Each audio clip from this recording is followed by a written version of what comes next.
let's fit you guys right here. Move the car, just a little smidge. Lined up. Perfect. Hi everyone, College Railroader here. You know, there's nothing better than giving your layout life by adding figurines in buildings. At first, it may not look like a lot, but once a completed city or town is finished, it brings a lot of life into your layout. And that's really what the theme of this month's video is, giving your layout a story. Giving your layout a story does not necessarily mean that you have to have a backstory for every building or figure.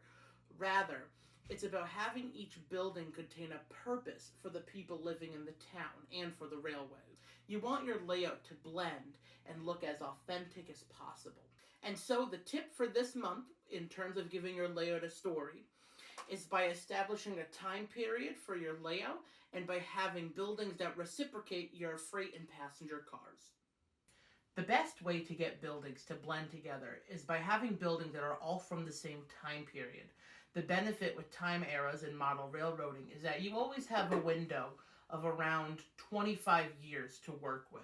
And that is because buildings and trains in real life are much older than 20 years. And so you have that nice window to play around with. So if you want some buildings, if you're trying to do like a modern day period, and you have some buildings that look like they're from the 90s or even the 70s, if you are doing like an older city, you know, there are buildings well over 30 years old. So you can have those fit in that city, as well as having some modern day ones. As long as you don't have them kind of stick out. For example, you don't want like an old town building. You know, for this building, for example, right?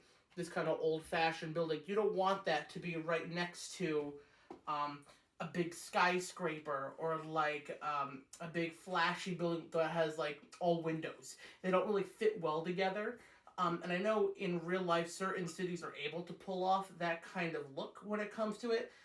That just has to really do with research. Really looking at how do real life cities are able to kind of blend buildings together. Sometimes they do a good job, other times they don't, but researching that is really helpful.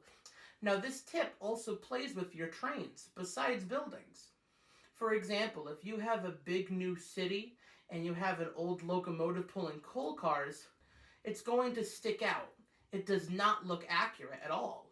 But if you replace that old locomotive with a diesel, and instead of pulling coal cars, they pull gravel or oil cars, it blends much better.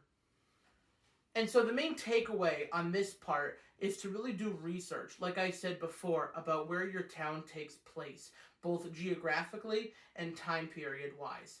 For my layout specifically, we're more in a New England metropolitan area. And so for us, you know, we didn't pick a real city or town to mimic this. Rather, we took different areas and different trains and train companies that we personally like, where we shop for our model trains. We find a lot of New York Central and Pennsylvania and Providence and Worcester, so it's easy and more accessible for us to grab those because we live right in those real railways. But your town does not have to be based off of a real town. Like I said before, you can pick and pull different attributes from other towns and have them all kind of coexist together.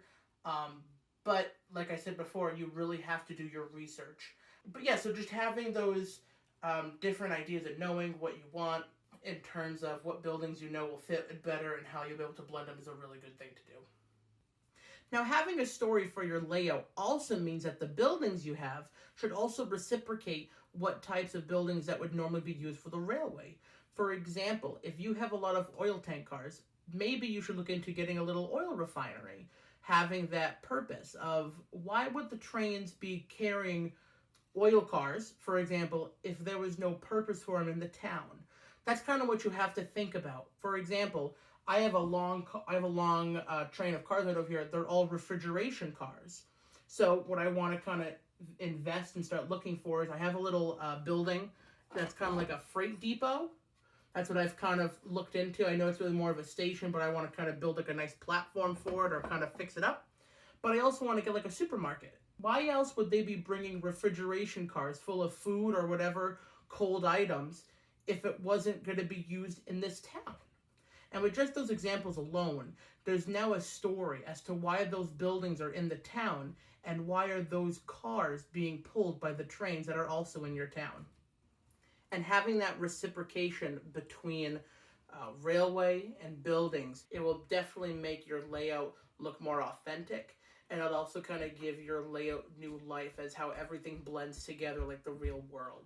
So it's just really looking at what you have already, what other cars you're looking for, what do you want to invest in, and kind of what you want your town to represent or what you want your town to look like.